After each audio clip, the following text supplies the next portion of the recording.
We've packed 8 different 3D printing connections into this Saturn V rocket that you can use on your upcoming project. We'll be going over dovetails, HSTIs, pressure fits, rabbet joints, clips, shoulder joints, fusing parts, and embedded hardware all in one rad project. Hey guys, I'm Jake and welcome back to CADclass, where this week we're going to be doing an essential deep dive on all of the critical 3D printed connections that I've picked up over the years that we're going to be speed running through today. If you've ever designed an assembly project, then you know just how many thousands of different ways there are to join 2 different parts together.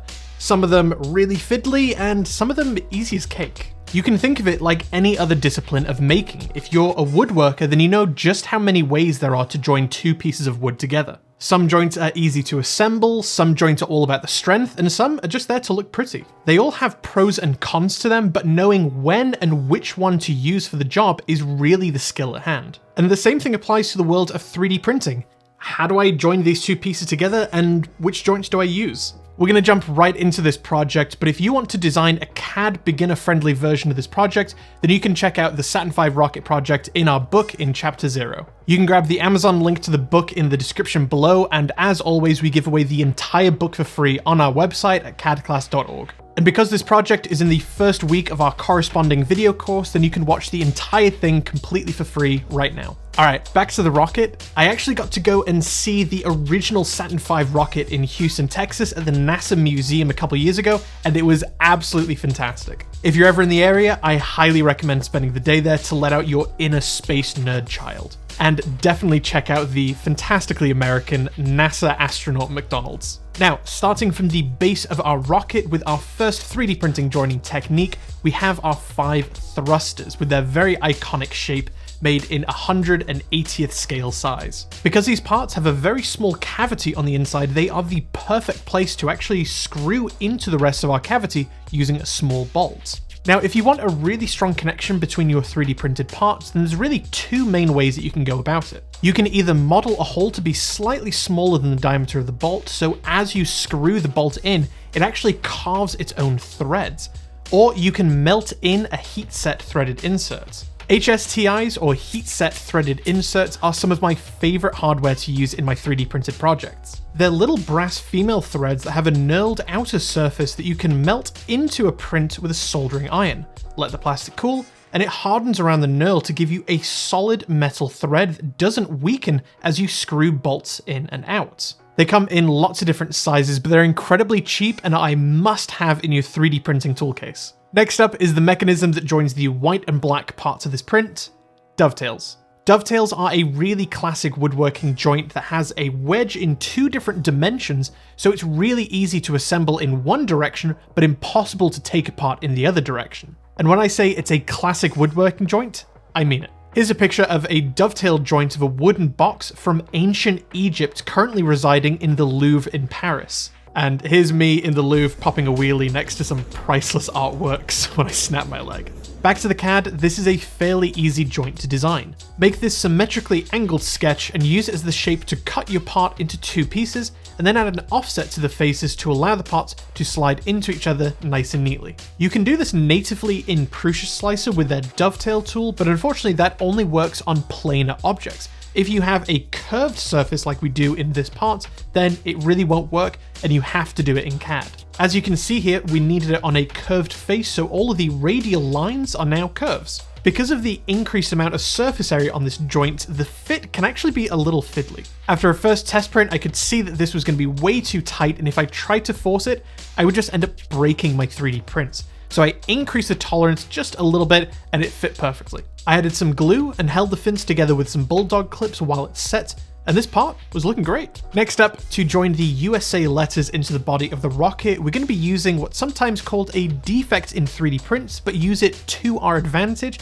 to get a pressure fit. Pressure fits are a perfect solution for 3D printed parts. You have no need for glue or any fiddly joinery, you just push the 2 parts together and the friction holds them as one piece. The obvious problem is that if you get your tolerance even slightly off, either it's going to be too loose and it won't hold, or it's going to be too tight and you're going to break it as you try and force the 2 parts together. This element is always going to be an issue, except on one type of prints: thin pieces. When the first layer of a 3D print is being laid down, it's often pushed into the build plate with more pressure than normal to get really good bed adhesion. The downside is that you often end up with a defect known as elephant's foot, where that first layer is actually pushed out a little bit, and that pressure is then relieved over the few layers afterwards, where it starts out wide at the base and then ramps upwards to give you a perfect print later on. But for thin prints, we can use this flared out material to our benefit as a holding mechanism. With no glue whatsoever, you can put these parts into their correct hold, build plate side down, and the flared surface will add just a hair of resistance and then click into place. Super easy, and there's no need to deal with globs of superglue. Next up is joining two cylindrical parts so they don't slide past each other. We can solve this by adding an extruded lip onto the top of one part, and then use that extrusion as the tool to cut away a matching inverse lip on another part, using the combine cut tool. This gives you the perfect indexing between two parts, and if you add in a little undercut taper, then you can actually make a perfect snap fit. Clips are often really an annoying part of 3D printing design because it leaves you with these really tall, thin parts that are printed in the worst orientation and just love to snap off. One of the solutions to this is to add vertical texture to the outer walls of the clips to give it some added strength while keeping a minimal cross-sectional area so it can still flex out of the way. For the third section of the rocket, you can see we have these vertical black and white sections that are patterned around the circumference and are going to be really easy to incorporate these clip mechanisms into. Add an internal ring that connects each color to their tops and bottoms, and add in a snapping clasp, pattern it, and add a vertical extrusion to the outside. Now when you're assembling, you can gingerly ease each clip into place and then snap them together. These snapping clips give you a really strong joint and can have a built-in lip mechanism to join into the lower section we made before. Next up is a joint that I actually don't know the perfect name of. I'm going to call it a shoulder joint because that's something that I've made very similarly in woodworking. If you look at the final product of this section of the rocket, you can see there is a solid black ring on top, but a quartered black and white section below. To make this part, I sliced the top and bottom into two sections, cut the bottom parts into quarters, turned off the black sections, and combined the two halves with a plug, and then used that to combine cut it from the top black parts. So the two parts fit together and meet at the shoulder. I'm not sure how often I'd use this joint, but to get a really clean assembly print with pretty minimal effort, I'd rank this one pretty high. Next up is something a little bit different.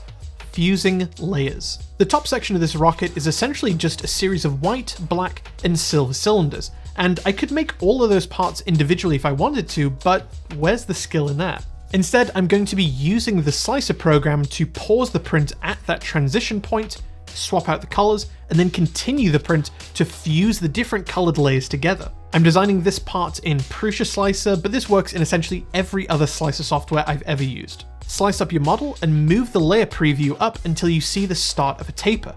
Click the small plus symbol and continue moving up. This will color code each section, so when you're printing, once it reaches that level, it will keep the hot end hot, and it will have you swap out filaments, purge out the old color, and then continue. And because you're using that high temperature on all of your different colored plastics, the different layers fuse into each other and are equally strong as all the rest of the layers. One thing that I would have you guys pay attention to is that you can accidentally get colors bleeding into one another. Going from a lighter color to a darker color like yellow into green isn't really that big of a deal. But if you flip it, going from a darker green into a lighter yellow, you can start to get some of that dark green bleeding into the other color, and it looks less than stellar. The fix for this is just to purge out more material when you're finishing your green and starting on your lighter color so that you get a nice harsh contrast. Finally, the last joinery technique that I managed to fit inside this rocket is an embedded nut. Combining what we know from the color fusing technique and the heat set threaded insert,